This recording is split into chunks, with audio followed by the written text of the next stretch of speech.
উঠলো বাই তো কটক যাই, কথায় আছে না। আমারও যে রান্নাটা আমি দেখবো টিভিতে বা কোনো একটা জায়গায়, আমার নিজে ওটা না করতে পারলে আমার শান্তি হয় না।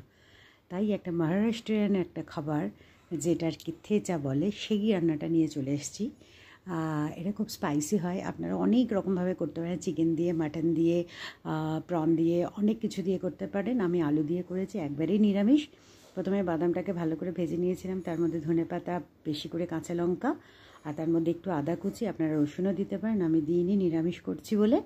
দিয়ে সব কিছু ভালো করে থেঁতো করে নিতে হবে, তেলের মধ্যে ভালো করে ভেজে, তারপরে নাবিয়ে ভালো করে থেঁতো করে নিয়ে এইবারে ওই কড়ার মধ্যে যে তেল আছে ওর মধ্যে একটু জিরে ফোড়ন দিয়েছি আর একটু টমেটো দিয়েছি, দিয়ে এই মশলাটা যে থেঁতো করেছিলাম মশলাটা পুরোটা দিয়ে দিয়েছি, দিয়ে ভালো করে ভেজে নিয়ে ওর মধ্যে সেদ্ধ আলু দিয়ে দিয়েছি, একটু হলুদ দিয়েছি, নুন দিয়েছি, জিরে গুঁড়ো, শুকনো লঙ্কার গুঁড়ো, কাশ্মীরি রেড চিলি পাউডার, একটু চিনি, জাস্ট একটু চিনি দিয়েছি।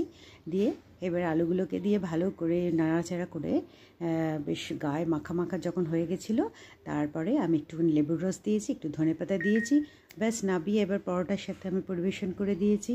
দারুণ হয়েছিল, খুবই টেস্টি, আপনারা অবশ্যই ট্রাই করবেন। আর যদি ভালো লাগে অবশ্যই একটা সাবস্ক্রাইব করে দেবেন, আর অবশ্যই আপনারা ভালো থাকবেন আর এটা বানিয়ে ফেলবেন। আমরা তো নিরামিষের দিনকে খেয়েছি পরোটা দিয়ে, তা দারুণ লেগেছিল। ভালো থাকবেন।